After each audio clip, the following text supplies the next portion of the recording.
বিএনপির প্রার্থী তালিকাকে দূরদর্শী বলছেন বিশ্লেষক। প্রচারণায় নতুন ভোটারদের আবেগকে প্রাধান্য দেওয়ার পরামর্শ। ভোট বানচালের ষড়যন্ত্র রুখে দেওয়ার হুঁশিয়ারি নেতাদের। বেগম খালেদা জিয়ার এই নির্বাচনে অংশগ্রহণ, তারেক রহমানের অংশগ্রহণ এবং এর সাথে যারা দলের প্রবীণ নেতা এবং এর সাথে নতুনদের যুক্ত করে যেটি হয়েছে, প্রাজ্ঞ দৃষ্টিভঙ্গিরই বহিঃপ্রকাশ ঘটেছে। বিভাজন সৃষ্টি করে যারা মনে করছেন যে আগামীতে লাভবান হওয়া যাবে, তারা বোকার স্বর্গে বাস করছেন।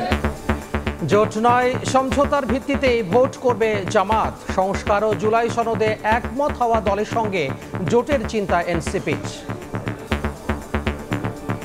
আমরা কোনো জোট করব না, এটা আমাদের সিদ্ধান্ত। আমরা নির্বাচনের সমঝোতা করব। গণভোট আগে না হলে কিসের ভিত্তিতে সাধারণ নির্বাচনটা হবে? ৩০০ আসনেই আমাদের লক্ষ্য। শাপলা কলির জন্য আমরা প্রার্থী দিব।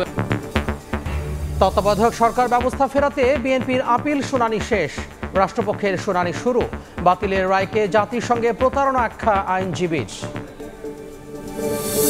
ক্যামেরা ধরছেন কেন? আপনি কি আমার পারমিশন নিয়েছেন? আবার ক্যামেরা ধরে রেখেছেন আপনি? আইনজীবীর নেতৃত্বে ভয়ঙ্কর হানি ট্র্যাপ। প্রেমের নাটক সাজিয়ে জিম্মি। চক্রের ফাঁদে নিঃস্ব অনেকে। হতবাক বার অ্যাসোসিয়েশন। ব্যবস্থা নেওয়ার ঘোষণা।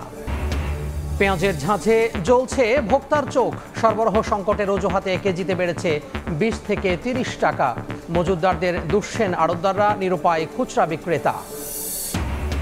এবং নিউ ইয়র্ক সিটির প্রথম মুসলিম মেয়র জোহরান মামদানি। নির্বাচনে ভূমিধস জয়ের পর সমান অধিকার নিশ্চিতের ঘোষণা। উচ্ছ্বসিত বাংলাদেশি সহ অভিবাসীরা।